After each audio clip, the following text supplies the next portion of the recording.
ನಮಸ್ತೆ ಸ್ನೇಹಿತರೆ, ಗೋಮಾತಾ ಸರ್ಕಲ್ ವತಿಯಿಂದ ಬೀದಿ ಬದಿ ವ್ಯಾಪಾರ ಗೋಗಳಿಗೆ ಸೇವೆ ಮಾಡಲು ಮುಂದಾದ ವ್ಯಾಪಾರ ನಾಗರಾಜ್ ಗೌಡ್ರು. ಪಾಪ ಅವರು ಸ್ಥಳೀಯರು ಚಿಕ್ಕಬಳ್ಳಾಪುರದಲ್ಲಿ ಬೀದಿ ಬದಿಯಲ್ಲಿ ವ್ಯಾಪಾರ ಮಾಡ್ತಾ ಈ ನಮ್ಮ ವಿಡಿಯೋಸ್ ಪ್ರತಿಯೊಂದು ನೋಡಿ ನಮ್ಮನ್ನು ಸಂಪರ್ಕಿಸಿ ಅವರ ಅಂಗಡಿಯಲ್ಲಿರುವಂತಹ ಬೀದಿ ಬದಿಯಲ್ಲಿ ಮಾರುವಂಥ ಗೆಣಸು, ನಾಟಿ ಗೆಣಸು ಖರೀದಿ ಮಾಡಿರುವರು. ಪಾಪ ಅಂಥವರು ನಮಗೆ ಗೋ ಸೇವೆಗಾಗಿ ಕೊಡ್ತಾಯಿದ್ರು.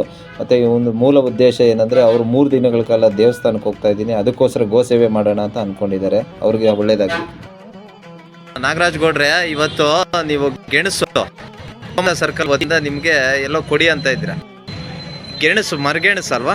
ಅಲ್ಲ, ನಾಟಿ ಗೆಣಸು. ನಾಟಿ ಗೆಣಸು ಹಸುಗಳಿಗೆ ಅಂತ ತಾವು ಹೇಳ್ತಾ ಇದ್ದೀರಾ. ಯಾಕೆ, ಏನು ದೇವಸ್ಥಾನಕ್ಕೆ ಹೋಗ್ತೀವಿ, ಹೊರನಾಡಿಗೆ ಹೋಗ್ಬೇಕು, 3 ದಿವಸ ಇದೆ. ಯಾರು ಗೋಮಾತೆಗಳನ್ನ ಉಪಯುಕ್ತ ಕೊಡ್ತಾ ಇದ್ದೀವಿ.